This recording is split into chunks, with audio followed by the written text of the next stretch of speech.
ఆంధ్ర ప్యారిస్గా పిలువబడే మన తెనాలి వచ్చిన ఈ శుభ సందర్భంలో దారి పొడవున ఆడపడుచులు, అక్క చెల్లెళ్ళు, యువతలు, మహిళలు, తల్లులు ఘన స్వాగతంతో ప్రేమతోటి ఆదరణ ఇచ్చిన ప్రతి ఒక్కరికి ప్రత్యేక హృదయపూర్వక కృతజ్ఞతలు, నమస్కారాలు. దారి పొడుగున పెద్దలందరూ చాలా ప్రేమతోటి ఆశీస్సులు ఇస్తూ ఘన స్వాగతం పలికారు. ఇక కొదమ సింహాల్ లాంటి యువతకి ప్రత్యేకించి చెప్పకర్లా.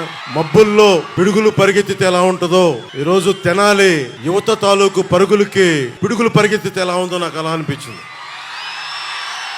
చాలా కీలకమైన దశకు వచ్చాం. సరిగ్గా ఇదే సమయానికి ఈ రోజున మనకి ఎన్నికలు కూడా అయిపోయి ఉంటాయి. వైసీపీ నాయకుడి ఓటమి కూడా బాక్సులో చేరిపోయి ఉంటుంది. ఈ సమయానికి 5 సంవత్సరాల దుష్ట పాలనకి చరమాంకం పలుకుతున్నాం. మనం ఏం చేస్తాం? కూటమి ప్రభుత్వం, తెలుగుదేశం, భారతీయ జనతా పార్టీ, జనసేన, ఈ 3 పార్టీల కలయికతోటి ఆంధ్రప్రదేశ్ అభివృద్ధి పదం వైపు వెళ్తుంది. దానికి మేము ఎలా సిద్ధం అనేది ఆఖరిలో చెప్తాం. దానికంటే ముందు 2014లో పార్టీ ప్రారంభించినప్పటి నుంచి ఈ రోజు దాకా ఒక దశాబ్దం ఎంతోమంది వచ్చారు, పార్టీలు పెట్టడానికి ప్రయత్నం చేశారు, ఈ మధ్యన కూడా పెట్టారు. కానీ దశాబ్ద కాలంగా ఒక ఎమ్మెల్యే లేకుండా కేవలం మా ఆడపడుచులు ఇచ్చిన గుండెల్లో పెట్టుకున్న స్థానానికి మా జన సైనికులు అండగా ఉండి వారి స్ఫూర్తితోటే దశాబ్దం కాలం పార్టీని నడపగలిగే శక్తిని సంపాదించారు. ఇందాక దారిలో వస్తూ ఉంటే ఒక యువకుల సమూహం నాకు ప్లే కార్డు ఇచ్చారు. ఆ ప్లే కార్డు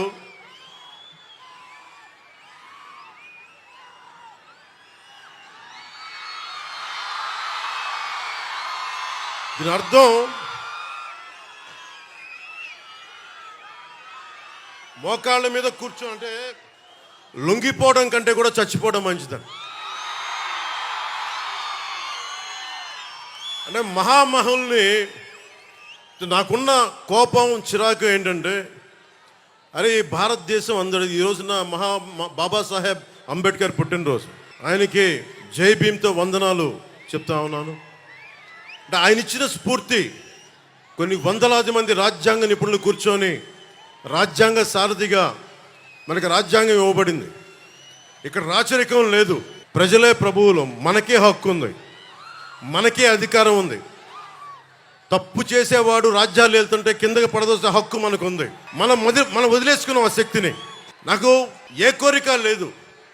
ఏ ప్రజాస్వామ్యాన్ని ప్రజల కోసం అయితే ఉద్దేశించి ఇవ్వబడిందో దాన్ని బలోపేతం చేయడం, అంతేగాని ఒకడికి మోచేతి కింద నీళ్లు తాగడానికి అయితే మన ప్రజాస్వామ్యం లేదు. అది జగన్ కావచ్చు, జగన్ తాలూకు వ్యక్తులు కావచ్చు. జగన్ మాట్లాడితే క్లాస్ వార్ అని మాట్లాడుతూ ఉంటాడు. క్లాస్ వార్ అంటే అర్థం మీ అందరికీ తెలిసిందే కదా. డబ్బున్నోళ్ళు, అధికారం ఉన్న వాళ్ళు పేదవాడిని దోచుకోవటం. మనందరం పేదవాళ్ళని దోచుకుంటున్న వాళ్ళం అంట. ఆయన ఒక్కతనే చాలా గొప్పగా పేదవాళ్ళకి అండగా ఉంటున్న వ్యక్తి. నిజంగా అతను పేదవాళ్ళకి అండగా ఉన్న వ్యక్తి అయితే జనసేన, తెలుగుదేశం, భారతీయ జనతా పార్టీ కూటమికి ఇంత జనసందోహం రాదు. ఆ విషయం జగన్ తెలుసుకోవాలి.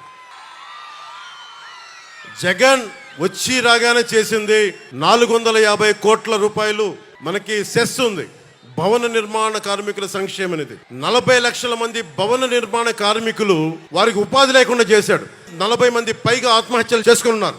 40 లక్షల భవన నిర్మాణ కార్మికుల 450 కోట్ల సంక్షేమ నిధిని దోచుకున్న వ్యక్తి. నిజంగా ఎవరన్నా సరే ప్రజల కోసం పాటు పడుతున్నామంటే అది జనసేన అడ్డంగా నిలబడింది ప్రజల కోసం. మీకు చెప్తున్నానమ్మా, 30,000 మంది ఆడబిడ్డలు ఆంధ్రప్రదేశ్ రాష్ట్రం నుంచి అదృశ్యం అయితే అక్కమ్మ, చెల్లెమ్మ అని చెప్పి కథలు చెప్పే జగన్ ఒక్క ప్రెస్ మీట్ కూడా పెట్టలేదు ఈ రోజు దాకా. ఏదన్నా అడిగితే నన్ను బూతులు తిట్టించడం తప్ప. ముఖ్యంగా ఇందాక చెప్తా ఉన్నట్టుగా రాగానే మీకు తెలుసు ఇసుక ఎలా దోపిడీ చేశారో.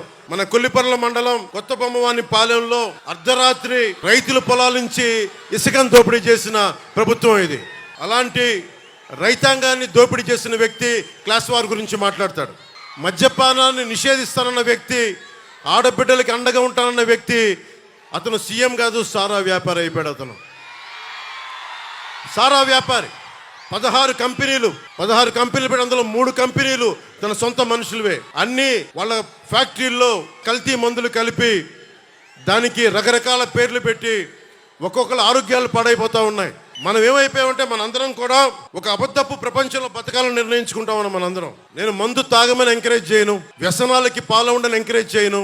నెపోలియన్ చెప్పినట్టుగా యుద్ధాలకి సిగార్ల మీద ట్యాక్స్, బ్రాండీ మీద ట్యాక్సే నేను దేశాల మీద యుద్ధాలు చేయడానికి పనికొస్తుందని నెపోలియన్ చెప్పాడు. నేను కల్తీ మందు కాదు, కనీసం ఆరోగ్యం పాడవని మందన్నా కనీసం 10 సంవత్సరాల్లో పాడవలసింది వీళ్ళ వల్ల సంవత్సరంలోనే పాడైపోతా ఉంది. అలాంటి కల్తీ మందు ఇస్తూ ఉంటే అలాంటి మందు ఇవ్వకని చెప్పిన దానికి నేను మందుని ఎంకరేజ్ చేస్తానని మాట్లాడుతున్న వైసీపీ నాయకులు. అసలు అన్న వైసీపీ నాయకులందరికీ చెప్తున్నా, మద్యపాన నిషేధిస్తామని చెప్పి మీరు సారాలు ఎలా అమ్ముకుంటారు ఒకసారి మీరు లోపల చూసుకొని మాట్లాడుకున్న విషయం. అలాగే ఇసుక జేపీ వెంచర్స్ అని చెప్పి పెద్దిరెడ్డి రామచంద్రారెడ్డి గారు, మిథున్ రెడ్డి గారు, సజ్జల రామకృష్ణారెడ్డి గారు, జగన్ గారి ఆధ్వర్యంలో దాదాపు మొత్తం వాళ్ళ కంపెనీ ఇసుక అంతా. ఒకప్పుడు ఇసుక రీచుల్లో ఎంతమంది బీసీలు కానీ బీసీ కుటుంబాలు కానీ చాలా మందికి సంపద వెళ్ళేది. తూర్పుగోదావరి జిల్లా లాంటి చోట్ల ఇసుకని బోట్లో తీసుకొని మరీ అమ్ముకునే వాళ్ళు చాలా మందికి కుటుంబాలకి 10 కుటుంబాలు ఉపాధికి వచ్చేది, వందలాది కుటుంబాలకి ఒక ఇసుక రోజు రీచ్ ఉన్న చోట. అవన్నీ దోపిడీ చేసి మొత్తం సంపద అంతా ఒక్కడి చోట కేంద్రీకృతం అయిపోయింది. ఒక్కడి దగ్గర సమస్య, ఒక్కడి దగ్గర అంత డబ్బు చేరిగిపోతే వాడు బలిసిపోయి కొట్టుకుంటా ఉంటాడు. ఎవడైనా సరే బలిసిపోయి కొట్టుకుంటా ఉంటారు. ఒకడికి డబ్బు వస్తే పర్లా, నీ డబ్బుతోటి మా స్వేచ్ఛని కాల రాస్తామంటే నేను కింద పడి కాలుతో తొక్కేస్తాను, గుర్తుపెట్టుకోండి ఎవరైనా సరే. కాంట్రిబ్యూటరీ పెన్షన్ స్కీమ్ అని చెప్పి నేను ఒక ఉమ్మడి ఆంధ్రప్రదేశ్ రాష్ట్ర మాజీ ప్రభుత్వ ఉద్యోగి కొడుకుగా చెప్తా ఉన్నాను. మనకి పెన్షన్ అనేది చాలా కీలకమైంది. జగన్ వచ్చినప్పుడు 2019లో కాంట్రిబ్యూటరీ పెన్షన్ స్కీమ్ రాగానే వారం రోజులు తీసుకొస్తానని చెప్పి మోసం చేశాడు. ఈ రోజు వరకు ఊసేతట్లా. మొన్న నారా చంద్రబాబు నాయుడు గారు 4 దశాబ్దాల సుదీర్ఘ అనుభవం ఉన్న 3 పర్యాయాలు ముఖ్యమంత్రిగా ఉన్న వ్యక్తి, వారికి ఒకటే చెప్పాను, కూటమి ప్రభుత్వం రాగానే మనం అసెంబ్లీలో ఉద్యోగుల కోసం కాంట్రిబ్యూటరీ పెన్షన్ స్కీమ్ గురించి ఒక చర్చ మొదలు పెట్టాలి. దానికి సంవత్సరం లోపు బలమైన పరిష్కారం కనుక్కోవాలి. అది ఉద్యోగులకి నిజంగా భద్రత. అది పెన్షన్ అనేది పెద్ద కొడుకు లాంటిది. మా నాన్నగారే మా దగ్గర డబ్బులు తీసుకునే వాళ్ళు కాదు. ఎందుకంటే మీరు ఏం మాట్లాడతారో తెలియదు, మీరు గబుక్కునంటే ఒక ఉద్యోగికి పెన్షన్ అనేది భద్రత. అలాంటి భద్రత ప్రభుత్వ ఉద్యోగులకు కల్పించాలనేది మా కూటమి తాలూకు ఆకాంక్ష. నేను జగన్ లాగా అబద్ధాలు చెప్పట్లా, జగన్ లాగా వారం రోజుల్లో మీకు అద్భుతాలు చేస్తామని చెప్పట్లా. ప్రభుత్వ ఉద్యోగులందరికీ తెనాలి ఈ సభ నుంచి వేదిక నుంచి చెప్తా ఉన్నాను, సంవత్సరం లోపు పరిష్కారం తీసుకొస్తాం. మీ భద్రతకి బలమైన దారి వెతుకుతాం. మీరు బెంబేలు పడకూడదు. మీ ఆరోగ్యాలకు కానీ మీ బిడ్డలకి ఏదైనా ఇవ్వాలనుకున్నా కానీ భవిష్యత్తులో మిమ్మల్ని బిడ్డలు చూసుకోకపోయినా పెన్షన్ మీకు అండగా ఉండాలనేదే మా అందరి ఆకాంక్ష. ముఖ్యంగా మీ అందరికీ ఉద్యోగులందరికీ చెప్తున్నాను, నేను ఆంధ్రప్రదేశ్ ఉద్యోగి కొడుకుని. నేను నటుడిగా కంటే కూడా, జనసేన అధినేత కంటే కూడా నేను ఒక ప్రభుత్వ ఉద్యోగి కొడుకుని. దిగువ మధ్యతరగతి కుటుంబాలకు చెందినవాడిని. మధ్యతరగతి కష్టాలు ఎలా ఉంటాయో తెలుసు, కౌలు రైతు కష్టాలు ఎలా ఉంటాయో తెలుసు. కొల్లిపర్ల మండలంలో రైతులకి మనకి చెక్ డ్యామ్స్ లేకపోతే ఎంత బాధపడతారో తెలుసు నాకు. నేను మీకు అండగా ఉంటాను. మనకి రేపు పొద్దున అసెంబ్లీలో బూతులు తిట్టడం కాకుండా, ఇంట్లో ఆడపడుచులను తిట్టడం కాకుండా నిజమైన డిబేట్ ఏంటో చూపిస్తాం అసెంబ్లీస్లో. గురు బ్రహ్మ గురు విష్ణు గురుర్దేవో మహేశ్వర అంటాం. అలాంటి టీచర్లని లిక్కర్ షాపులకి సేల్స్కి పెట్టాడు. అతను సేల్స్ పర్సన్గా పెట్టాడు. అలాంటి వ్యక్తి, టీచర్ని గౌరవించిన వ్యక్తి. ఎందుకు గౌరవించలేడు అతను? 10th క్లాస్లోనే శివశివాని స్కూల్లో 10th క్లాస్ పేపర్ లీక్ చేస్తున్న మహానుభావుడు ఈ ముఖ్యమంత్రి. అంగన్వాడీ కార్యకర్తల్ని అన్యాయంగా కొట్టించాడు. ప్రామిస్ చేసి మీరు ఇచ్చిన వాగ్దానాలు ఏమైనా అంటే అంగన్వాడీ కార్యకర్తల్ని అమానుషంగా కొట్టించిన వ్యక్తి జగన్. అలాగే మొన్న చాలామంది పోలీస్ ఉద్యోగులు నా దగ్గరకు వచ్చి ఒకటే విన్నపం ఇచ్చారు, మాకు సరెండర్ లీవ్స్ కానీ టీఏలు కానీ డిఏలు కానీ ఏ విధంగా మాకు రావాల్సిన వేజెస్ ఏవి మాకు రావట్లేదు, ఏ విధంగా మాకు రావట్లేదు. 70,000 కుటుంబాలు మేము నలిగిపోతా ఉన్నాం. ఇలాంటి ప్రభుత్వం ఉంది, కనీసం మా సమస్యలు తెలియజేయండి అంటే పోలీసు ఉద్యోగులందరికీ చెప్తా ఉన్నాను, నేను పోలీసు వ్యవస్థని గౌరవించేవాడిని. పోలీస్ వ్యవస్థను వాడుకునే వ్యక్తిని కాదు. సో మీకు మేము మాటిస్తున్నాం, మేము రాగానే కానిస్టేబుల్ రిక్రూట్మెంట్, పోలీస్ రిక్రూట్మెంట్తో పాటు మీకు అందరి ప్రభుత్వ ఉద్యోగులకి కూటమి ప్రభుత్వం రాగానే 1 నుంచి 5 తారీఖు లోపు మీ ఉద్యోగాలు కానీ, మీ టీఏలు కానీ, మీ డిఏలు కానీ మీ ఖాతాల్లో పడిపోయేలాగా మేము బలంగా మీకు భరోసా ఇస్తున్నాం. ముఖ్యంగా రైతాంగానికి, కొల్లిపర్ల మండలంలో రైతాంగానికి కానీ, ఆంధ్రప్రదేశ్లో ఉన్న రైతాంగానికి కానీ మనం చాలా రిపేర్లు చేయాలి. చిన్న చిన్న చెక్ డ్యామ్లు అవసరం, పంట కాలువలు పొడికలు తీయడం, లేదంటే చాలా తొందరగా పూర్తి చేయాల్సిన, తక్కువ డబ్బు వెచ్చించి కొన్ని పూర్తి చేయాల్సిన ఇరిగేషన్ ప్రాజెక్టులన్నీ కూడా వెంటనే పూర్తి చేయడానికి పూర్తి ఫోకస్ పెడతాం. రైతాంగానికి రైతు భరోసా కేంద్రాల్లో తప్పుడు రైతు భరోసా కేంద్రాలు కాకుండా నిజంగా పనిచేసే ఎమ్మెల్యేలు ఎలా ఉంటారో మన తెనాల నుంచే మొదలు పెడతాం. నాదెండ్ల మనోహర్ గారి నాయకత్వంలోనే మొదలు పెడతాం. అన్ని కులాలకి నేను ఏ రోజు కూడా ఇక్కడున్న ఆడపడుచులకి, అక్క చెల్లెళ్ళకి, పెద్దలకి, ఇక్కడున్న యువతకి చెప్తున్నాను, ఒక్క కులాన్ని నమ్ముకొని నేను రాజకీయాలు చేయట్లా, ఒక మతాన్ని నమ్ముకొని నేను రాజకీయం చేయట్లా, ఒక ప్రాంతాన్ని నమ్ముకొని నేను రాజకీయం చేయట్లా. జాషువా చెప్పినట్టుగా విశ్వనరుడు, అన్ని కులాలు, అన్ని మతాలు, అన్ని ప్రాంతాలు సర్వసమానంగా ఉండాలి. మానవ హక్కుల్ని ప్రతిష్ఠించడానికి, అంబేద్కర్ గారు చెప్పిన ఆశయాల్ని ముందుకు తీసుకెళ్ళడానికి, ఓడిపోయినా కానీ మీకు తెలుసు ఓటమి ఎలా ఉంటుందో. ఒక ఎగ్జామ్ పోతేనే బాధపడతాం. అలాంటిది ఒక ఆశయం కోసం వచ్చిన నాకు 2 చోట్ల ఓడిపోతే బాధ ఎలా ఉంటుందో మీకు తెలుసు. తట్టుకొని ఎందుకు నిలబడ్డానంటే అందరూ పారిపోతారు. ఓటమిని చూడగానే ప్రజల మీద మమకారం పోద్ది, ప్రజలు వెన్నుపోటు పొడిచారంటారు. నేను అలా అనుకోట్లా. మీరు ఉన్నా లేకపోయినా వకీల్ సాబ్ చెప్పినట్టుగా నేను మీ కూలీని. నేను మన దేశానికి, మన రాష్ట్రానికి, తెలుగు ప్రజలకి నేను మీ బరువు మోసే కూలీని. మీరు అధికారం ఇస్తే సంతోషంగా బాధ్యతలతో నేను పనిచేస్తాను. అధికారం ఇవ్వకపోతే ఇంకా బాధ్యతతో పనిచేస్తాను. అంతే, రెండింటికి మించి వేరే తేడా ఏం లేదు. తెనాలిలో మనకి బంగారానికి పొద్దుటూరు తర్వాత బంగారం వ్యాపారం ఇక్కడ చాలా 2వ స్థానంలో ఉంటుంది రాష్ట్రంలోనే. అలాంటి చోట ఇక్కడ బంగారు మనకి నగలు చేసే నిపుణులందరికీ కూడా ప్రత్యేకంగా స్కిల్ డెవలప్మెంట్తో పాటు భద్రత కల్పిస్తాం. అలాగే ఎక్కడ దొంగతనం జరిగినా చాలామంది గోల్డ్ షాప్ ఓనర్స్ చెప్తా ఉన్నారు, విశ్వబ్రాహ్మణుల సమాజం చెప్పింది, పోలీసు వచ్చి మమ్మల్ని ఇబ్బంది పెడతాను ఎక్కడ దొంగతనం జరిగినా అంటే. ముఖ్యంగా బంగారు వర్తకులందరికీ అలాంటి పరిస్థితులు రాకుండా మేము మీకు భద్రత కల్పిస్తాం. అలాగే ఆర్య వయసులకు సంబంధించి ఒక తెనాల్లోనే 15 దాడులు జరిగినాయి. వయసు సమాజానికి నేను తెనాలి సభ నుంచి చెప్తున్నాను, రాష్ట్రం అంతా మీరు వ్యాపారం చేసుకోవడానికి మేము మీకు అండగా ఉంటాం. మీ మీద ఎవరు దాడులు చేసినా సరే వాళ్ళకి ఒక బలమైన ఎస్సీ ఎస్టీ అట్రాసిటీ ఎలాంటి కేసులు బనాయిస్తామో ముఖ్యంగా వ్యాపార వర్గాలకి అంత బలమైన భద్రత కల్పిస్తాం. అలాగే వయసు సామాజిక వర్గానికి కూడా నేను మీ దాతృత్వాన్ని పొందిన వాడిని చిన్నప్పుడు. రమేష్ గారు అని చెప్పి నెల్లూరులో నేను చదువుకున్నప్పుడు 8th class Bhavani book centre అనే పుస్తకం నడిపేవాడు. ఈరోజు నేను ఇంత చదువుకోగలిగానంటే ఒక వైశ్యుడి తాలూకు దాతృత్వాన్ని పొందినవాడిని. ఆయన ఉచితంగా నాకు పుస్తకాలు ఇచ్చేవాడు, అప్పిచ్చేవాడు పుస్తకాలు కొనుక్కోమని. తర్వాత అప్పు తీర్చేవాడిని. మా అన్నయ్య చిరంజీవి గారు ఎప్పుడన్నా పాకెట్ పని ఇస్తే, మా వదిన ఎప్పుడన్నా పాకెట్ పని ఇస్తే ఆ డబ్బుతో పుస్తకాలు కొనుక్కునేవాడిని. అప్పుడు దాకా ఒక రమేష్ నా ఫ్రెండ్ సీనియర్ ఆయన కూర్చొని అప్పిచ్చేవాడు. అలాగే నేను వైశ్యుల చదువుకున్నానంటే, ఇంగ్లీష్ మాట్లాడగలుగుతున్నానంటే నిజంగా నా ఫ్రెండ్ రమేష్ వైశ్యుల దాతృత్వానికి నేను రుణగ్రస్తుండే.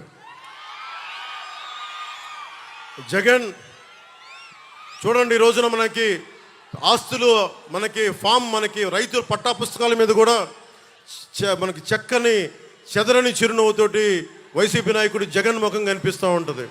పొలాల్లో వేసే రాళ్ళల్లో కూడా జగన్ ముఖ చిత్రం చక్కగా రాళ్ల మీద కూడా. మనం గుర్తుపెట్టుకోవాల్సింది పొట్టి శ్రీరాములు గారిని, అమరజీవి పొట్టి శ్రీరాములు గారిని. మనకి మీరు ఊహించుకోండి, జగన్కి అధికారం ఎంత తలకెక్కిపోయిందంటే ఆంధ్రప్రదేశ్ తన గుత్తాధిపత్యం అనుకుంటున్నాడు, మనందరం తన బానిసలు అనుకుంటా ఉన్నాడు. జగన్ కింద పడే రోజు ఎక్కువ రోజు లేదు, లెక్క పెట్టుకో, నీకు మండలం కంటే తక్కువ రోజులు ఉన్నాయి. నీకు హోస్ని ముబారక్ అనే వ్యక్తి ఈజిప్ట్లో 3 దశాబ్దాలు పరిపాలించాడు. ఒక టైలర్ ఎదురొచ్చి విసిగిపోయి రోడ్డు మీదకి వస్తే ఇట్లా జనం అంతా ఈజిప్ట్లోకి వచ్చి మొత్తం బయటికి లాగారు.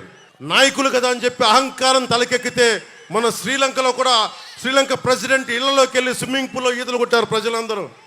జగన్ మీ తాడేపల్లి ప్యాలెస్లో కూడా అలాగే ఇళ్లలోకి వచ్చి కూర్చుంటారు ఇలాంటి దోపిడీ దౌర్జన్యాలు చేస్తే. ముఖ్యంగా మన తెనాలికి సంబంధించి మొత్తం డెల్టా ప్రాంతం ఇది. మనోహర్ గారు ఉన్నప్పుడు విజయవాడ నుంచి తెనాలి వరకు పైప్ లైన్స్ వేయించారు. ఇది డెల్టా పరివాహక ప్రాంతం ఇది. ఇంకా తాగునీరు ఇంకా సమస్య ఉంది. ఓవర్ హెడ్ ట్యాంక్ రెడీ అయిపోయినా కానీ ఈ రోజు వరకు మన కుళాయిలు రావట్లేదు. సమస్య దృష్టిలో ఉంది. మీకు 6 నెలల్లోపు మొత్తం అందరికీ మన ప్రతి ఇంటికి నీరు వచ్చేలాగా మేము చర్యలు తీసుకుంటాం. మనస్ఫూర్తిగా మీకు అండగా నిలబడతాం. అలాగే 5 సంవత్సరాల నుంచి రోడ్లు సౌకర్యాలు సరిగ్గా లేవు. తెనాలి విజయవాడ నుంచి కనెక్టివిటీ బాగాలేదు. నంది వెలుగు పెదరావూరు 4 లేన్ హైవేని మేము, ఎందుకంటే మీకు తెలుసు ఆయన పట్టుకుంటే పట్టు వదలని విక్రమార్కుడు. ఆయన 10 సంవత్సరాలు ఎమ్మెల్యేగా చేసిన వ్యక్తి.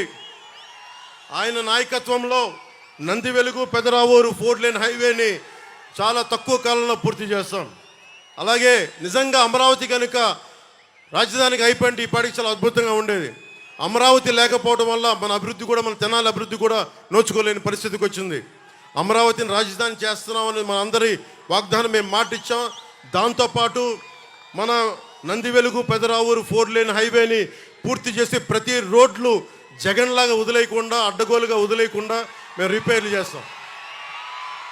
అలాగే తెనాలికి ప్రధానమైన సమస్యలకి మనకి నాదెండ్ల మనోహర్ గారు రేపు పొద్దున మీరు ఎమ్మెల్యేగా గెలిపించిన వెంటనే కొల్లిపర్లలో కృష్ణానది పైన చెక్ డ్యామ్ని పూర్తి చేస్తాం. నదీ పరివాహక ప్రాంత ప్రజలకు ఇబ్బంది పడతా ఉన్నారు. ముంపు గ్రామాల్లో చెల్లా చెదురై సరైన వస్తువులు లేక ప్రజలు బాధపడతా ఉన్నారు. వరద ముంపు గ్రామాల్లో సరైన వరదలు వచ్చినప్పుడు కరెంటు కానీ ఆహారం కానీ లభించక అవస్థలు పడతా ఉన్నారు. ప్రతిసారి రీటైనింగ్ వాల్ నిర్మించాలని ప్రజలందరూ కోరుకుంటా ఉన్నారు. కొల్లిపర్రలో మేము డ్యామ్ నిర్మిస్తాం, మీ మన్ననలు పొందుతాం మేము. అలాగే ట్రాఫిక్ కానీ రోడ్ల సమస్య కానీ తెనాలి పట్టణంలో కాలువల వల్ల ట్రాఫిక్ సమస్య ఉంటా ఉంది. ట్రాఫిక్ సమస్యలను తీర్చాలని కోరుకుంటా ఉన్నారు. రాజధానికి 4 లేన్ రోడ్డు కోరుకుంటా ఉన్నారు. వీటన్నిటినీ కూడా మేము రాగానే వెంటనే పూర్తి చేస్తాం. అన్నిటికంటే కూడా నిజంగా మనకి ఇంత చక్కటి కాలువలు ఉండి దారి పొడవునా వస్తూ ఉంటే నాకే విపరీతమైన దుర్గంధం ఉంది. రాగానే డ్రైనేజ్ ఫెసిలిటీస్ కానీ, మనకి ఎక్కడైతే దుర్గంధంగా ఉన్న డంప్ యార్డ్లు కానీ వీటన్నిటినీ భోపాల్ లాగా, లాస్ వేగాస్ లాగా శుభ్రపరిచి దుర్గంధా నుంచి తెనాలని విముక్తి చేస్తామని మీకు మాటిస్తూ ఉన్నాను. అలాగే చాలా మండలాల్లో కానీ మనకి ప్రభుత్వ ఆసుపత్రులు ఉన్న డాక్టర్లు కొడుతుంది, మనకి ఎక్విప్మెంట్ కొడుతుంది. అందుకని వీటన్నిటికీ సరైన భోజనం వస్తువులు కూడా లేవు. ప్రప్రథమంగా ఇన్ఫ్రాస్ట్రక్చర్ అంటే రోడ్లు, రైతాంగానికి కావాల్సిన చెక్ డ్యామ్లు, ఇరిగేషన్ ఫెసిలిటీస్తో పాటు ఆరోగ్యానికి అవసరమైన మెడికల్ ఫెసిలిటీస్ని, మెడికల్ హాస్పిటల్స్ని అప్డేట్ చేస్తాం. 100 పడకల ఆసుపత్రిని మీకు నిర్మించేలాగా మేము బాధ్యత తీసుకుంటాం. ముఖ్యంగా యువతకి మన చంద్రబాబు గారితో పశ్చిమ గోదావరి జిల్లా తణుకులోను, నిడదవోలులో మీటింగ్లోను, అలాగే కోనసీమ మీటింగ్లో తూర్పుగోదావరి జిల్లాలో, ఉమ్మడి తూర్పుగోదావరి జిల్లాలో ఒకటే మాట్లాడా. ఆయన దృష్టికి తీసుకొచ్చాను. మనం కుల గణాంకాలు పెడతాం. ఏ గ్రామంలో ఎన్ని కులస్తులు ఎంతమంది ఉన్నారు, ఏ గ్రామంలో మహిళలు ఎంతమంది ఉన్నారు, ఇవన్నీ మాట్లాడుతూ ఉన్నారు. జగన్ కూడా ప్రతి చోట 50 మందికి ఒకళ్ళు పెట్టాడు మనిషిని. నేను కోరుకుంటుంది కుల గణాంకాలతో పాటు మనం చూడాల్సింది ప్రతిభని గణించాల్సిన అవసరం ఉంది. ఎవరికి సమర్థత ఉంది, ఎవరికి ప్రతిభ ఉంది, ఎవరికి అంటే ప్రతిభా గణాంకాలు, సమర్థత గణాంకాలు, అభిరుచి గణాంకాలు. చాలామంది ముఖ్యంగా మధ్యతరగతి మహిళలు, ఆడపడుచులు, పేద వర్గాల ఉన్న ఆడపడుచులు నా దగ్గరికి వచ్చి మా అభిప్రాయం ఎవరు తీసుకోలేరు, మా భర్తలు కూడా తీసుకోరు, మమ్మల్ని అందరూ మాకు ఇల్లు నడిపేవాళ్ళం, మాకు రాజకీయాల్లో సే కావాలి, మేము కూడా ఎవరు సరైన అభ్యర్థి, ఎవరు సరిగైన అభ్యర్థి కాదని మాకు అభిప్రాయం ఉంటుంది. ఈసారి మా భర్తల్ని మా ఇంట్లో లక్ష్య పెట్టకుండా కూటమికి ఓటేస్తాం, మిమ్మల్ని గెలిపిస్తామని చెప్పారు. అలాంటి మహిళ అక్క చెల్లెలకి, ఆడపడుచులకి, యువతులకి నేను మాటిస్తున్నాను. అమ్మ, రేపు పొద్దున మీ అందరికీ కూడా గణాంకాలు నిర్వహిస్తాం. కేవలం కుల గణాంకాలు కాదు, ముఖ్యంగా ఆడపడుచులకి పశ్చిమ గోదావరి జిల్లాలో ఒక చిన్న గ్రామంలో అక్కడ లేసులు చేస్తారు. ఆ లేసులు ఎక్కడో జర్మనీకి ఎక్స్పోర్ట్ చేస్తారు. ఇంట్లో కూర్చొని వంట వార్పుతో పాటు పిల్లలను చూసుకోవడంతో పాటు ఆ లేస్ ఎక్స్పోర్ట్ చేయడం వల్ల నేను దాదాపు 30 సంవత్సరాల క్రితం చూసేవాడిని. ఆ లేస్తో పాటు డబ్బులు సంపాదిస్తారు. చాలామంది మహిళలకి, ఆడపడుచులకి మీరు కేవలం వంటింటికే పరిమితం అవ్వాల్సిన అవసరం లేదు. మీకు కూడా ఆర్థిక పరిపుష్టి కావాలి, మీకు ఏదైనా నేర్చుకోవాలని తపన ఉంటుంది.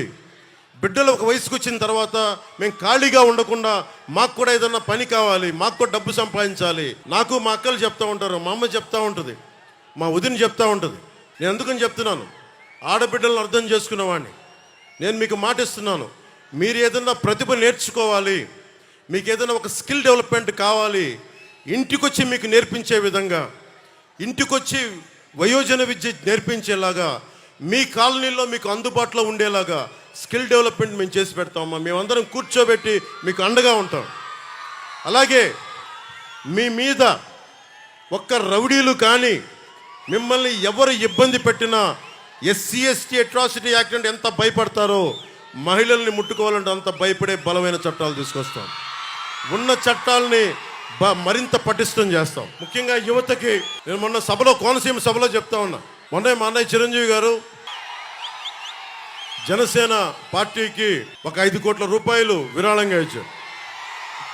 నేను ఆశించలా, ఊహించలా. అర్జెంటుగా రమ్మంటే హైదరాబాద్ వెళ్ళాను. ఆంజనేయ స్వామి సమక్షంలో ఆయన చేస్తున్న సినిమా ఆ సెట్లో ఆంజనేయ స్వామి విగ్రహం వెనక ఉండి ఆయన ఆశీస్సులతోటి ఒక 5 కోట్ల రూపాయలు ఇచ్చి ఒకటే అన్నారు, నువ్వు ప్రజల కోసం బలంగా నిలబడతావు. నువ్వు నీలాంటి వాడికి, ముఖ్యంగా కౌలు రైతులకి నువ్వు చేసింది నాకు నిజంగా హృదయాన్ని కలిచేసింది. ఎలక్షన్ టైంలో నీకు ఎంత పనికొస్తే నా 5 కోట్ల రూపాయలు నీకు ఇస్తా ఉన్నాను. అక్కడితో ఆగకుండా రామ్ చరణ్ గారికి కూడా చెప్పారు. ఈ మధ్యనే వేల్ యూనివర్సిటీ డాక్టరేట్ పొందారు. ఆయనకి కూడా చెప్తా ఉన్నారు, ఇతను మన కుటుంబ సభ్యుడని కాకుండా సమాజానికి మేలు చేసే వ్యక్తిగా నువ్వు కూడా విరాళం ఇవ్వు అని. సో మనస్ఫూర్తిగా చిరంజీవి గారికి తెనాలి సభ నుంచి మనస్ఫూర్తిగా నా ధన్యవాదాలు తెలుపుకుంటా ఉన్నాను. ఎందుకు గుర్తొచ్చారు నాకంటే, మిమ్మల్ని చూస్తేనే గుర్తొచ్చారు నాకు. ఏం లేదమ్మా, అంటే నా కోరిక ఏంటంటే, ఇప్పుడు పవన్ కళ్యాణ్ అనే వ్యక్తి, అతని కోరిక ఏంటంటే, అతను 16-17 ఏళ్ళు ఉన్నప్పుడు ఒక 5,000 రూపాయలు సంపాదించే ఉద్యోగం వస్తే అద్భుతం అనుకునేవాడు. 5,000 రూపాయలు. మా నాగబాబు అన్నయ్య లాయర్గా చదువుతూ ఉండేవాడు, లా చదువుతూ ఉండేవాడు. నాకు మా నాన్నని కానిస్టేబుల్గా ఉద్యోగం ప్రారంభించిన వ్యక్తి. నేను కనీసం ఒక ఎస్ఐగా చదువుదాం అనుకున్నాను, ఎస్ఐగా ప్రారంభిద్దాం అనుకున్నాను. మా నాన్న కోరిక అది. కనీసం నేను ఒక డిఎస్పీగా రిటైర్డ్ అవుతాను ఆయన కోరిక. అంటే మాకు ఊహించుకోండి, మా మ్యాక్సిమం థాట్ అంతే, అంతకుమించి లేవు మాకు. మా అన్నయ్య గారు యాక్టర్ అయినా కానీ నేను ఊహించుకోలే. ఈ విషయం ఎందుకు చెప్తున్నానంటే, ఒక వ్యక్తిలో ఏ ప్రతిభ ఉంది, ఎంత శక్తి ఉంది, ఎవరు అంచనా వేయలేం. మనం అంచనా వేయాల్సింది ఒక 5 లక్షల మంది వాలంటీర్లకి 5,000 జీతాలు ఇచ్చేసి వదిలేశారు. కానీ నేనైతే 5 లక్షల మంది యువతకు నేను ఏం అడుగుతానంటే, నాన్న మీకు ఏం శక్తి ఉంది, నీకు అభిరుచి ఏముంది, నీకు ఏమి నేర్చుకోవాలని ఉంది, నీకు ఏమవ్వాలని ఉంది, నీకు ఎలాంటి స్కిల్ డెవలప్ చేస్తే నువ్వు 10 మందికి ఉద్యోగాలు ఇస్తావు. నువ్వు నాకు ఊడిగం చేయడం కాదమ్మా, నువ్వు 10 మందికి ఉద్యోగాలు ఇచ్చే స్థాయికి అవ్వాలంటే నీకేం కావాలి, ఈ ప్రశ్నలు అయితే నేను అడుగుతాను. 5,000 ఇచ్చి వాళ్ళ జీవితాన్ని తాకట్టు పెట్టుకోను. ఎంతసేపు ఆడపడుచుల్ని మీరు వంటింటికే పరిమితం అవ్వండి అని చెప్పను. మీరు బయటికి రావాలి. ఇక్కడున్న ఒక్కొక్క ఆడపడుచు, చూసే ఆడపడుచు 10 మందికి, 25 మందికి, 100 మందికి ఉపాధి అవకాశాలు ఇవ్వాలి అంటే వాళ్ళలో సమర్థతని గుర్తించాలి, ప్రతిభని గుర్తించాలి. ప్రతిభని గుర్తించాలి అంటే వాళ్ళు తెలియ మాట్లాడాలి. నువ్వు గణాంకాలు చెప్తా ఉన్నావు, ఒక ఇంట్లో ఒక వీధిలో ఎంతమంది ఉన్నారని చెప్తున్నావు. అసలు మీకు ఏం కావాలి, మీ అభిరుచి ఏం కావాలి, ఒకరోజు చిరంజీవి గారు పిలిచి నన్ను అడిగారు, నీకేం అవ్వాలందిరా అంటే, నాకేం తెలియదు, నాకేం లేదన్నా మ్యాక్సిమం నేను కూర్చొని చిన్న పని చేసుకోవాలందంటే, మేబీ మన ప్రతిభ మనకు తెలియదేమో. ఆయన తిట్టి నన్ను ఒక యాక్టింగ్ ట్రైనింగ్ పంపించారు. యాక్టింగ్ ట్రైనింగ్ పంపిస్తే నాకు తెలియదు, సిగ్గు నాకు. ఆయన నన్ను తిట్టి పంపిస్తే యాక్టింగ్ ట్రైనింగ్ నేర్చుకున్నా. ఈ రోజున సభలు స్పీచ్లు ఇవ్వగలుగుతాను ఇంతమంది మధ్య. ఇదే సుస్వాగతం షూటింగ్కి బస్సు మీద వైజాగ్ జగదాంబ సెంటర్లో కమ్ కమ్ కమ్ వెల్కమ్ పలికిన డ్యాన్స్ వేయమంటే చచ్చిపోయాను ఆ రోజున. మా వదిలికి చెప్పేశాను, నేను ఇంకెప్పుడు సినిమాలు యాక్ట్ చేయను. అంత సిగ్గు. అలాంటి నన్ను ఒక స్కిల్ నేర్పిస్తే నేను తర్వాత ఎప్పుడు లెర్నింగ్ మైండ్ సెట్లో ఉంటాను, నేర్చుకునే మైండ్ సెట్లో ఉంటాను. నేను నేర్చుకున్న తర్వాత ఎంతమంది కొత్త డైరెక్టర్లను తీసుకొచ్చాను, వకీల్ సాబ్తో సహా.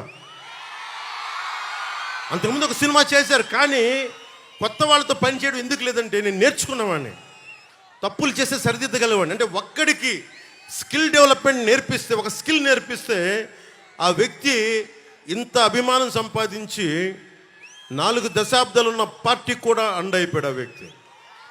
ఇది ఎందుకు చెప్తున్నానంటే నన్ను చెప్పుకోవడానికి కాదు, మీ ఒక్కరిలో కూడా, ప్రతి ఒక్కరిలో కూడా నిద్రాణమైన శక్తి ఉంటుంది, శక్తి దాక్కుని ఉంటుంది. ఆడపడుచులు ఎంత శక్తి దాక్కుంటుందో మనకు తెలియదు, యువతలో ఎంత శక్తి దాక్కుని ఉంటుందో తెలియదు.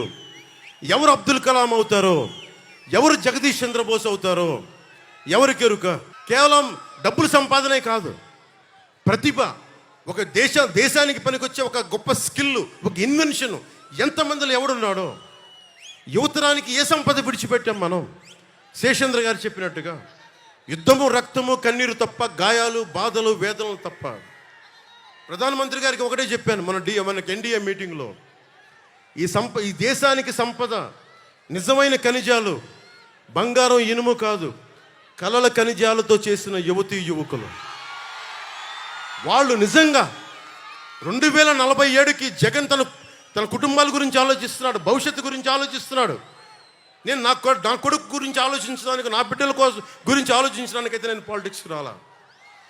అకారణంగా ఆదరణ లేకుండా దూరంగా ఉన్న బిడ్డలు, ధైర్యం కోల్పోయిన ఆడపిల్లలు ఎవరన్నా వచ్చి మాకేదైనా 4 మంచి మాటలు చెప్పి మా తరపున పోరాడే నిజంగా యువకులకి అండగా ఉండడానికి నేను వచ్చాను రాజకీయాల్లో. మీరు ఊహించుకోండి, అంబటి రాయుడు అండర్ 19లో డబుల్ సెంచరీ కొట్టిన వ్యక్తి. ఆ రోజున వాళ్ళ కుటుంబ సభ్యులతో ఒక చిన్న స్కిల్ నేర్పిస్తే ఏ స్థాయికి వెళ్ళాడు అతను వైసీపీ వాళ్ళు ఒక ఎంపీగా కూడా తిప్పే స్థాయికి వెళ్ళిపోయారు. అఫ్కోర్స్ అవమానం చేసి పంపించేశారు అనుకోండి, అది వేరే విషయం. అలాంటి అంబటి రాయుడులో మీరు ఎంతమంది ఉన్నారు? అలాగే మొన్న ఈ మధ్యన సన్ రైజర్స్ దీంట్లో మనకి ఐపీఎల్ లీగ్లో 37 బాల్స్లో 67 రన్లు కొట్టిన నితీష్ కుమార్ రెడ్డి గారికి 20 సంవత్సరాలు. అతనికి ఒక ప్రతిభ, ఒక స్కిల్ నేర్పిస్తాను కదా ఈరోజు కొట్టగలడు. మీలో ఎంతమంది ఎంత ప్రతిభ ఉందో. మీకైనా స్పోర్ట్స్ స్టేడియంస్ ఉన్నాయా? మీకు నిజంగా పొద్దున్న లేస్తే మీకు పరిగెత్తడానికి జాగింగ్ స్థలాలు ఉన్నాయా? ఆ క్రీడా స్థలాలు ఉన్నాయా? ఇండోర్ స్టేడియంని ఆధునీకరించాల్సిన బాధ్యత ఉంది కదా మనకి. నిజంగా ఇంతమంది ఎంతసేపు ఇళ్లలో కూర్చొని మగ్గిపోతూ ఉంటాం, కనీసం బయట సేద తీరడానికి పార్కులు ఉన్నాయా మనకి? దుర్గంధం లేకుండా ఒక గ్రౌండ్లు ఉన్నాయా మనకి? ఇవన్నీ చెయ్యాలి అంటే మనకి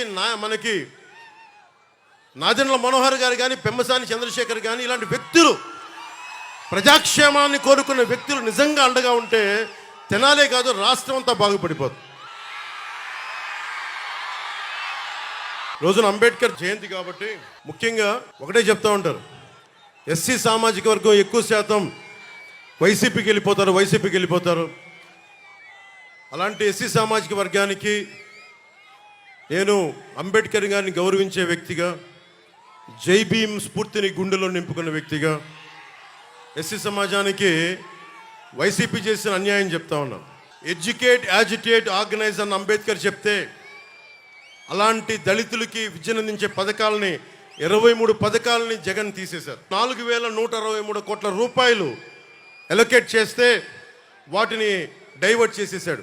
మొత్తం చాలామంది ఎస్సీ మేధావులు అందరూ కూర్చొని కోర్టులో రిట్ పిటిషన్ వేస్తే కోర్టు ఆర్డర్ చేస్తుంది, 4,163 కోట్ల రూపాయలు తిరిగి వెనక్కి ఇవ్వమంటే ఈ రోజు దాకా జగన్ ప్రభుత్వం అది ఇవ్వలేదు. అలాగే ఏ ఫ్యూడలిస్టిక్ ఇంపీరియలిస్టిక్ ప్రభుత్వాన్ని, అధికారుల్ని, యంత్రాంగాన్ని, రాజకీయ నాయకుల్ని కాదని అంబేద్కర్ గారు చేశారు, దానికి తూట్లు పొడుస్తూ ఉన్నాడు జగన్. మీరు ఆలోచించుకోండి, మీ ఓట్లు మీరు వేసేటప్పుడు మనకి అంబేద్కర్ గారి స్ఫూర్తిని నిజంగా గౌరవించేవాడైతే ఒక దళిత కుర్రవాణ్ణి, యువకుడిని చంపేసి ఇంటికి డోర్ డెలివరీ చేశారు వైసీపీ నాయకులు. దాని గురించి ఎవరు మాట్లాడరు. దాని గురించి మీరు ముఖ్యంగా ఎస్సీ యువత ఆలోచించాల్సిన అవసరం ఉంది. మీరు ఓటేసేటప్పుడు మీరు జనసేన కానీ, టీడీపీ కానీ, భారతీయ జనతా ఎవరికి ఓటేసినా మీరు ఆలోచించి ఓటేయండి. కేవలం మాకు వీళ్ళు ఇష్టం లేదు కాబట్టి గుడ్డిగా ఓటేస్తే ప్రజాస్వామ్యాన్ని మీరే పాడు చేసుకున్న వాళ్ళు అవుతారు. ఎందుకంటే నేను ఎప్పుడు కూడా మిమ్మల్ని గుండెల్లో పెట్టుకుని ఆదరించేవాడిని. దయచేసి ఒకసారి మీరు ఆలోచించి, ముఖ్యంగా ఎస్సీ పెద్దలకి, ఎస్సీ యువతకు కూడా నా విజ్ఞాపన. అంబేద్కర్ విదేశీ విద్యా విధానం కింద 23 పథకాలు తీసేశారు. అలాగే బీసీ కులాలకు సంబంధించి జగన్ 2019లో చెప్పింది 153 కులాలను గుర్తించాం, 139 కులాల తాలూకు కార్పొరేషన్ ఏర్పాటు చేస్తామని చెప్పి 56 కార్పొరేషన్లు ఏర్పాటు చేసి ఈ రోజుకి వాళ్ళకి కావాల్సిన వాటికి ఇవ్వాల్సిన నిధులు ఇవ్వలేదు. కేవలం పొలిటికల్ ఎంప్లాయ్మెంట్ అయింది తప్ప ఏ ఉద్దేశంకి అయితే ఇవ్వబడిందో ఆ ఉద్దేశం నెరవేరలేదు. ఇది కూడా బీసీ కులాల సమూహం, మీరు ఆలోచించాలి. దాదాపు 2,14,00,000 బీసీ పాపులేషన్ ఉన్నారు. 44 లక్షల మందికే, ముఖ్యంగా 5-6 కాస్ట్లకే వాళ్ళు ఇచ్చారు. ఇంకా 1,70,00,000 మందికి ఏ పథకాలు అందలేదు. 26,000 మంది బీసీల మీద అక్రమ కేసులు పెంచారు. మన బాపట్ల నియోజకవర్గంలోనే చాలా కదిలించే సంఘటన, 15 ఏళ్ల అమర్నాథ్ని వాళ్ళ 17 ఏళ్ల అక్కరు ఏడిపిస్తూ ఉంటే రోడ్డు ఎదిరించాడని చెప్పి చెరుకు తోటలో తీసుకెళ్ళి మనకి పెట్రోల్ వేసి కాల్ చేశారు. ఈ రోజున జగన్ రాయి పడింది, జగన్కి గాయమైతే రాష్ట్రానికి గాయమైందని మాట్లాడుతూ ఉన్నారు. 15 ఏళ్ల అమర్నాథ్ అడ్డంగా కాల్ చేస్తే 15 ఏళ్ల అమర్నాథ్ నిర్దాక్షిణ్యమైన పసిబిడ్డ చెరుకు తోటలో తీసుకెళ్ళి కాల్ చేస్తే రాష్ట్రానికి గాయం అవ్వాల. 30,000 మంది ఆడపిల్లలు అదృష్టమైతే రాష్ట్రానికి గాయం అవ్వాల. గాయం అయ్యిందంట, గాయం.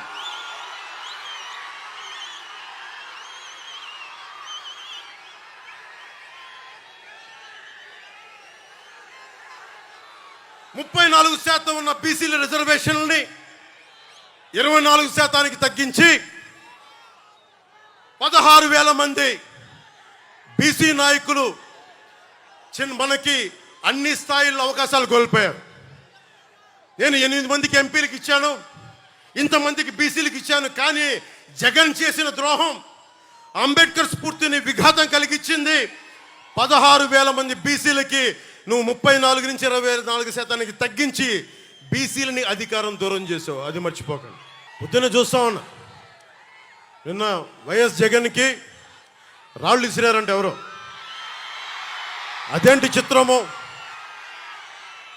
చిత్రమో పాపం. ఎప్పుడు ఎలక్షన్లు రాగానే ఆయనకి ఏదో ఒక గాయం జరుగుతుంది. కరెక్ట్గా ఎలక్షన్ ముందే ఎవరో ఒకరు చచ్చిపోవడం లేదా చంపేయడమో. అంత హై సెక్యూరిటీ సిఐఎస్ఎఫ్ ఉన్న వైజాగ్ ఎయిర్పోర్ట్లో 2019కి కోడి కత్తితో గాయం చేశారంట అక్కడ. సరే, మనందరం ఏం చేసాం? జనం కూడా ఏంటి కదా, మన తిలక్ గారు చెప్పినట్టుగా, దేవరకొండ బాలగంగాధర్ తిలక్ చెప్పినట్టుగా, కొడవగంటి మనకి కుటుంబరావు గారు చెప్పినట్టుగా, మనందరం మధ్యతరగతి మనుషులు. మనందరికీ ఏంటంటే అధికారం ఉన్నోడు, డబ్బున్నోడు ఏమి చేసినా దానికి ఒక నైతిక భాష్యం ఇస్తాం. పాపం కాకినాడలో ఉండే ఒక మాఫియా డాన్ ఎవరిని కత్తితో పొడిచినా పాపం ఆయన ఏ పరిస్థితుల్లో పొడిచారో పాపం చంపేశారు. వైఎస్ వివేకానంద రెడ్డి గారిని ఏ పరిస్థితుల్లో పొడిచారో తెలియదండి మనకి. 30,000 మంది ఆడపిల్లలు అదృశ్యమయ్యారని పాపం జగన్ గారు ఏం చేస్తారండి పాపం. ఇది సగటు మధ్య తరగతి మనం చేసే తప్పు. ఇది మన హక్కులు మనం తెలుసుకోవట్లేదు. జగన్కి గాయం అయితే రాష్ట్రానికి అయ్యా గాయం. మీ జెడ్ కేటగిరీ సెక్యూరిటీ ఏం చేస్తుందా? మీ జెడ్ కేటగిరీ సెక్యూరిటీ చూసుకోరా మీరు? మరి చంద్రబాబు గారి మీద రాళ్ళు కొట్టించినప్పుడు రాళ్ళ వర్షమే కురిపించారా మీరు? అప్పుడు ఏమైపోయినాయి? అప్పుడు రాష్ట్రానికి గాయం జరగలేదా? అంటే మీ మీద ఇంత గులకరాయి పడితేనే గాయం అయిపోయినట్టు. ఏమో ఎవడు చేశాడో నా సంతాపం నాకు బాధ కలుగుతుంది. నన్ను అడిగారు ఈ రోజున స్టేట్మెంట్ ఇవ్వమని చెప్పారు మా పార్టీ వక్తలందరూ. సార్ జగన్ గారికి ఇలా దెబ్బ తగిలింది అంటే నన్ను ఏం చేయమంటారన్న? ఆయనకి కొంచెం మీరు త్వరగా కోలుకోవాలని ఇవ్వంటే ఏమో అది నిజమో అబద్ధమో నాకేం తెలుసు. అతనే ఇలా టక్కుని కొట్టేసుకున్నాడో ఎవరికి తెలుసు? తెలియదు కదా. ఎందుకంటే కరెంటు పోయింది, దండలు ఉన్నాయంట, ఆ దండల్లో వాళ్ళే రాయిపెట్టి కొట్టుకున్నాడేమో, లేదా నిజంగా పోని ఒకసారి నాన్న పులి కథలాగా ఒకసారి చెప్తే బాగుంటుంది. ప్రతిసారి ఎలక్షన్ రాగానే జరిగితే నిజంగా పులి వచ్చిన నాన్న పులి కథలాగా అది అబద్ధం అనుకుంటాం. సరే నిజంగా మీ మీద రాయి చూడండి, మీరు పట్టుకోండి. ఎదురుగా పొడిచిన వ్యక్తినే ఈ రోజు వరకు మీరు పట్టుకోలేదు. జైలు నుంచి అతను బెయిల్ ఇప్పించారు 5 సంవత్సరాల తర్వాత. కోడికత్తి వ్యక్తినే. ఈ సెంటిమెంట్ డ్రామాలు దయచేసి ఆపండి. నాటకాలు భరించలేకపోతున్నాం. నేను వచ్చేటప్పుడు నా మీద బోల్డెన్ రాళ్ళు పడతా ఉంటాయి. మనకి పిఆర్పి టైంలో నేను ఖమ్మం వెళ్తూ ఉంటే నా మీద రాళ్ల వర్షం. మా వాళ్ళందరికీ మోకాళ్ళు ఇరిగిపోయినాయి, నాకు ఈపుల మీద రాళ్ళు పడ్డాయి. ఆ రోజున చెప్పుకోవడానికి మీడియా కూడా లేదు. మొత్తం కరెంట్ ఆపేశారు రాజశేఖర రెడ్డి గారి ప్రభుత్వం. మరి దెబ్బలు తిని మేము వచ్చాం. నా స్టేజ్లు కూల్చేశారు. కాదు నేను ముఖ్యమంత్రి కొడుకుని కాదు కదా, ముఖ్యమంత్రిని కాదు కదా. మన కథలు ఎవరికి తెలియవు. జగన్ గారికి ఇంత రాగానే అయ్యయ్యో ఎంత బాగా జరిగిపోయింది, అయ్యయ్యో పాపం. అమర్నాథ్ని తిరుగు తోటలో కాల్ చేస్తే పాపం లేదు. అది వైసీపీ వాళ్ళకి పట్టదు. రేపల్లెలో ఒక ఆడపడుచుని దారుణంగా భర్త ముందు మనకి మానాన్ని పాడు చేస్తే పాపం దొంగతనం చేయడానికి వచ్చారండి. అలా అనుకోలేదండి. దొంగలని దుర్మార్గులు వెనకేసుకొచ్చే వస్తే మనుషులు. జగన్ గారిది ఇంత పడగానే నాకు నిజంగా అనిపించింది, జెడ్ కేటగిరీ సెక్యూరిటీ మీరందరూ ఏమయ్యారయ్యా? పోలీస్ అధికారులు ఏమయ్యారు? డీజీపీ గారు ఏమైపోయారు? ఇంటెలిజెన్స్ ఆఫీసర్ గారు ఏమైపోయారు మీరంతా? ఒక అందరినీ దాడి చేసే వ్యక్తి అతని మీద దాడి చేయడానికి ఎవడన్నా సంతోషిస్తాడు? మనకి నిజంగా సాహసిస్తాడా? నిజంగా ఇంత యంత్రాంగం ఉండి పట్టుకోవడానికి మీకు ఎంతసేపు పట్టుకోవడానికి? రేపొద్దున ఎవడన్నా పట్టుకుని కూడా వాళ్ళు ప్రేరేపించారు, వీళ్ళు మీ వాడే చేశాడేమో. 2019లో మీ కూర్చోబెట్టి కోడికత్తి కోసం జగన్ గారు సీఎం అవ్వాలని డ్రామా ఆడటానికి నేనే పొడిచానని ఆ అబ్బాయి చెప్పాడు. ఈరోజు అలాగే చేశారేమో కనుక్కోండి. కానీ నేను మీకు చెప్తున్నాను, ఇలాంటి డ్రామాలకి మనం పడాల్సిన అవసరం లేదు. దయచేసి పడకండి. నిర్ద్వందంగా దాన్ని తీసి పక్కన పెట్టండి. అరే ఇద్దరు చెల్లెళ్ళు, సొంత చెల్లెళ్ళు. అరే మా నాన్నగారిని చంపేశారు, మా చిన్నాయిని చంపేశాడంటే అడ్డగోలుగా బద్దలు కొట్టి కత్తితో పొడిచి చంపితే అందరూ గుండి పొడిచి పడిపోయాడు. వీళ్ళ కథలు మనం ఎలా నమ్ముతాం? ఈరోజు ఆయన వివేకానంద రెడ్డి గారు అమ్మాయి సునీత గారు వైరాలజిస్ట్. ఆవిడ అమెరికాలో చదువుకున్న వ్యక్తి, వైరాలజిస్టు. కరోనా లాంటి వైరస్ని ఆవిడ దాని మీద నిజంగా వైద్యం చేయగలిగే వ్యక్తి. ఆవిడ కూర్చొని నా తండ్రిని చంపారంటే ఒక్క పోలీస్ అధికారి దాని మీద మాట్లాడు. CBI central bureau of investigation వస్తే కడపలో కోర్టులోకి వెళ్ళనివ్వరు వాళ్ళని. ఇంత దారుణంగా ఉంటే మనందరం కూర్చొని చేతులు ముడుచు కూర్చున్నాం. మనకు పౌరుషం చచ్చిపోయింది. ఎందుకు నేను వ్యతిరేకపడడం? చీలద్దు ఎందుకంటానంటే ప్రజాస్వామ్యాన్ని కూని చేసేవాడు ఒకడు కూర్చొని మనందరినీ పొడుస్తా, చంపుతా, దోపిడీ చేస్తా ఉంటే ఎంతకాలం భరిస్తాం? ఎంతకాలం?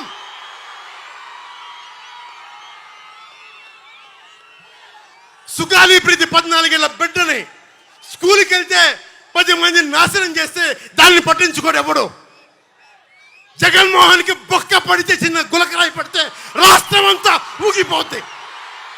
సగటు మనిషి బాధ మనకి తెలియదు. సగటు మనిషి బాధ మర్చిపోయాం.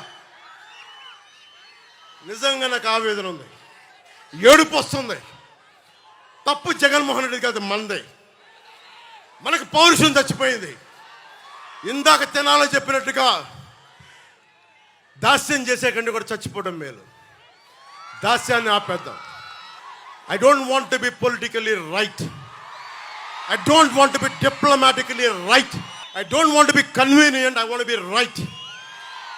అందుకని డిప్లొమసీ పక్కన పెట్టి గుండె లోతుల నుంచి రాజకీయం చేద్దాం. గుండె లోతుల నుంచి పాలిటిక్స్ చేద్దాం. మనం ఎవరం కులాలకి ప్రాంతాలకి దాటి గుంటూరు వినుకొండలో పుట్టిన జాషువా ఆయన స్ఫూర్తితోటి విశ్వనరుడి స్ఫూర్తిని తీసుకెళ్తే తప్ప ఈ ప్రభుత్వాలని మనం మార్చలేం. చంద్రబాబు గారికి, ముఖ్యంగా ఆలపాటి రాజా గారికి చాలా చాలా ధన్యవాదాలు. ఎందుకంటే మేమందరం కూడా కూర్చొని నా సైజు నేను తగ్గించుకున్నా. జనసేన ఓటు పెరిగి కూడా నేను ఎందుకు తగ్గించుకున్నానంటే మీరు గెలవడానికి తగ్గించుకున్నాను. ఇంకొకసారి ఈ ప్రభుత్వాన్ని మనం తీసుకోలేం. ముఖ్యంగా ఇస్లాం సమాజం, నా మహిళలందరికీ చెప్తున్నా, ఆడపడుచులందరికీ చెప్తున్నాను, దారి పొడవునా ఇస్లాం మతాన్ని ధర్మాన్ని పాటించే ఆడపడుచులందరికీ చెప్తున్నా, ఇస్లాం పాటించే సోదరులందరికీ చెప్తా ఉన్నా. మీరు చెప్పండి, నేను భారతీయ జనతా పార్టీతో ఉంటే మీరు నువ్వు భారతీయ జనతా పార్టీతో ఉన్నావు కానీ ఓటేయరు. ఈ రోజున జగన్మోహన్ రెడ్డి గారికి కాలు దెబ్బ తగిలితే మరి నరేంద్ర మోడీ గారు కూడా ఆయనకి పాపం జాగ్రత్తగా హెల్ప్ చేసుకోమని చెప్పారు. అప్పుడు మీరు దానికైతే మీరు దానికి కూడా ఓటేయకూడదు. మరి ఇది నేను మోసం చేయట్లేదు. ఇస్లాం సమాజాన్ని ఈసారి మీరు విఘ్నతతో ఓటేయండి. నేను మీకు ప్రత్యేకించి నాదెండ్ల మనోహర్ గారు చెప్పినట్టుగా రాష్ట్రంలోని ఇస్లాం సమాజాన్ని అందరికీ, సోదరీమణులందరికీ, ఎందుకంటే నేను అద్భుతమైన ప్రతిభ చూశాను, అమేజింగ్ టెక్నీషియన్స్ని చూశాను, ఆటో నగర్ లాంటి చోట అద్భుతమైన మెకానిక్స్ని చూశాను. ఎలాంటి మీ దగ్గర స్కిల్ ఉందో నాకు తెలుసు. అలాగే మిమ్మల్ని కూడా స్కిల్ డెవలప్మెంట్ చేయిస్తాం, మీ చేత మిమ్మల్ని కూడా ఆదుకుంటాం. కాకపోతే నేను మిమ్మల్ని కూర్చోబెట్టి నేను డ్రామాలు చేయను, అంతే. నేను చెప్తున్నాను ఇస్లాం సోదరులు సోదరీమణులందరికీ, అమ్మ నేను మనస్ఫూర్తిగా చేసేవాడిని అమ్మా. నేను మీకు ఎలాంటి ఇబ్బందులు వచ్చినా మేము ఆదుకునేవాళ్ళం అమ్మా. నేను ఎందుకు చెప్తున్నానంటే నేను షాదీఖానాలతో పాటు తోఫాలతో పాటు కౌలు రైతుల కోసం నేను సిద్ధపట్ట మనకి కడపకి వెళ్తే ఒక సోదరు అడిగింది, ముస్లిం మా మతానికి చెందిన ఒక సోదరు అడిగింది, అమ్మ నీకు ఏం కావాలి అంటే, ఏం లేదన్నా నాకు ఎస్ఐ కావాలని ఉంది, ట్రైనింగ్ పంపించాను అని అడిగింది. డబ్బులు అడగలేదు. ఎంతమంది ఉన్నారు అలాంటి ఆడపడుచులకు మేము అండగా ఉంటామమ్మా. డబ్బులు జగన్లాగా అడ్డగోలుగా దోచేయమ్మా, మాకు అవసరం లేదమ్మా. మీ ఓట్లని మేము ఓట్ బ్యాంక్గా వాడము. ఇస్లాం పెద్దలందరికీ చెప్తా ఉంటాను, నేను మిమ్మల్ని ఓట్ బ్యాంకుగా వాడం. మా కూటమి మిమ్మల్ని ఓట్ బ్యాంక్గా వాడదు. మీ మీద ఈగ వాలితే మేము వచ్చి మీకు అండగా ఉంటాం. ఈ రోజున పెమ్మసాని చంద్రశేఖర్ గారు అమెరికాలో అత్యంత ఉన్నతమైన వ్యాపారం అయ్యండి, అంత గొప్ప అందరికీ స్థానం కల్పించిన వ్యక్తి. ఈ రోజున కేవలం మన గుంటూరు పార్లమెంటుకి డబ్బుమయమైపోయిన గుంటూరు పార్లమెంటుకి ఆయన మొత్తం డబ్బులు వదులుకొని, నిజంగా నాలాగా ఎంత ఆవేదన ఉందో ఆయన ఇద్దరం మాట్లాడుకుంటే ఒకటే చెప్పారు, నాకు ఏం వద్దు సార్, నాకు దీని నుంచి కళ్యాణ్ గారు మేము పని చేస్తాం, మీకు అండగా పని చేస్తాం మీ అందరి కోసం. అందుకని నాకు మీ మద్దతు కావాలని కోరితే ఈరోజు చెప్తున్నాను పెమ్మసాని చంద్రశేఖర్ గారికి, మా సర్వస్వం ధారపోసి మిమ్మల్ని గెలిపించుకుంటాం. మా సర్వస్వం ధారపోస్తాం.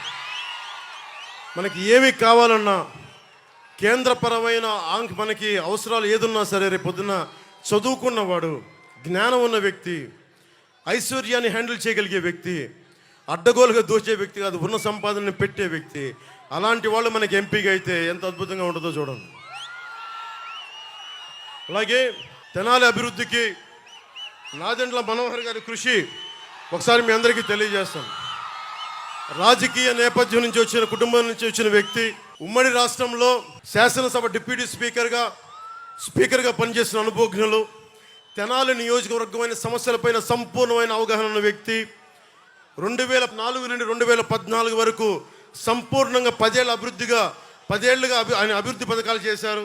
కొల్లిపర్ల మండలంలో, ముఖ్యంగా కొల్లిపర్ల మండలంలో కృష్ణానది జలాల మంచినీటి పథకాన్ని ప్రారంభించిన బలమైన నాయకులు, చక్రాయపాలెంలో 132 కేవీ సబ్స్టేషన్, కమ్యూనిటీ హాల్స్, చర్చిలు, షాదీఖానాలు నిర్మించిన వ్యక్తి, కొలకలూరు మున్నంగిలో ప్రాథమిక ఆరోగ్య కేంద్రాలు, నూతన కూరగాయల మార్కెట్, టౌన్ హాలు, ఫిష్ మార్కెట్ని దగ్గరుండి నిర్మించిన వ్యక్తి, నియోజకవర్గం పరిధిలో R&B పరిధిలో 2018కి వస్తే 13 వంతెనలు నిర్మించిన వ్యక్తి, నందివెలుగు కూడలి వద్ద 3 వంతెనలు నిర్మాణం చేసిన వ్యక్తి, నందివెలుగు వరకు పెదరావూరు నందివెలుగు వరకు రోడ్లు విస్తరణ జరిపిన వ్యక్తి, తెనాలి అంతర్గత రోడ్లను విస్తరణ జరిపిన వ్యక్తి, సైడ్ కాలువల్ని నిర్మాణం చేసిన వ్యక్తి, ప్రతి పల్లెలో సీసీ రోడ్లు, డ్రైనేజ్ నిర్మాణం చేసిన వ్యక్తి.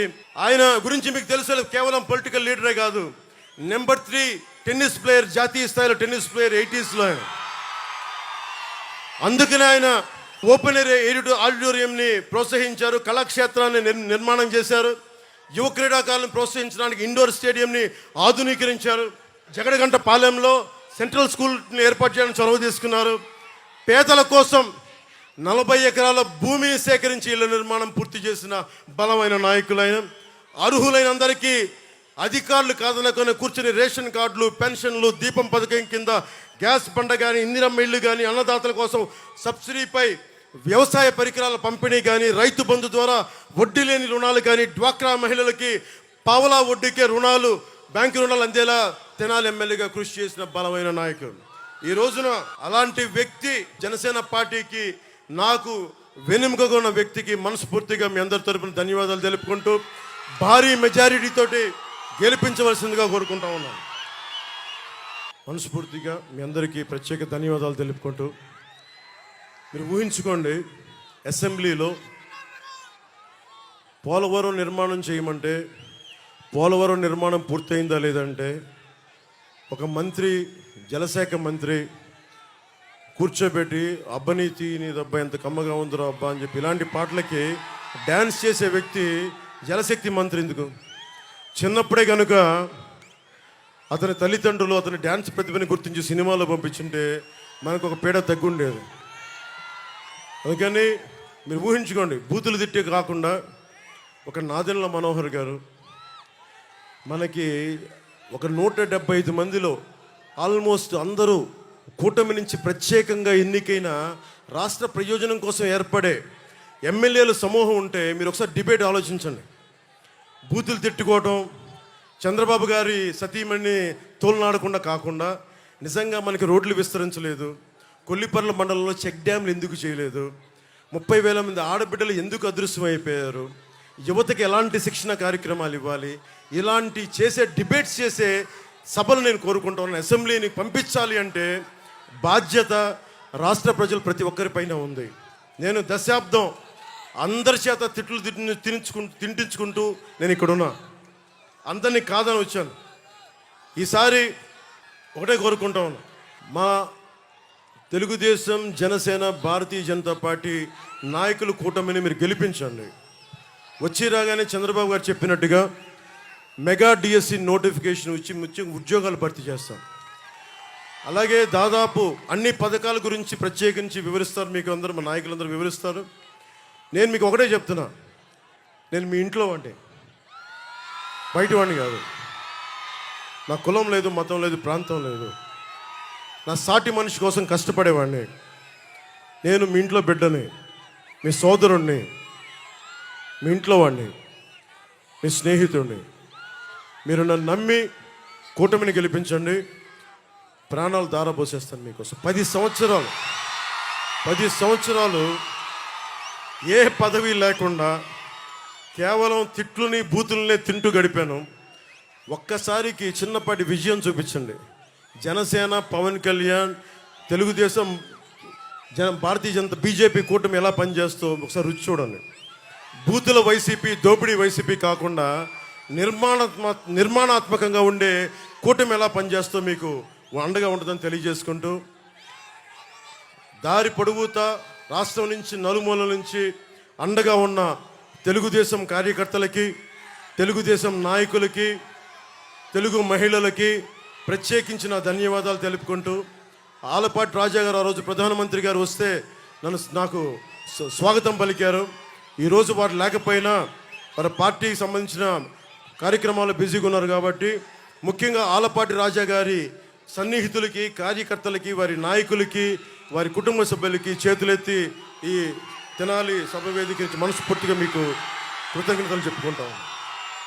ఏదైనా సరే, ఏ సభైనా సరే విజయంతో, విజయనాదంతో వెళ్దాం, విజయనాదంతో తిరిగి వద్దాం.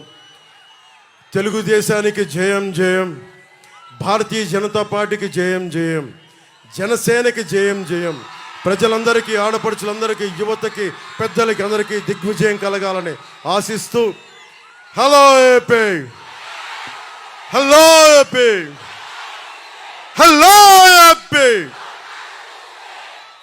జై హింద్.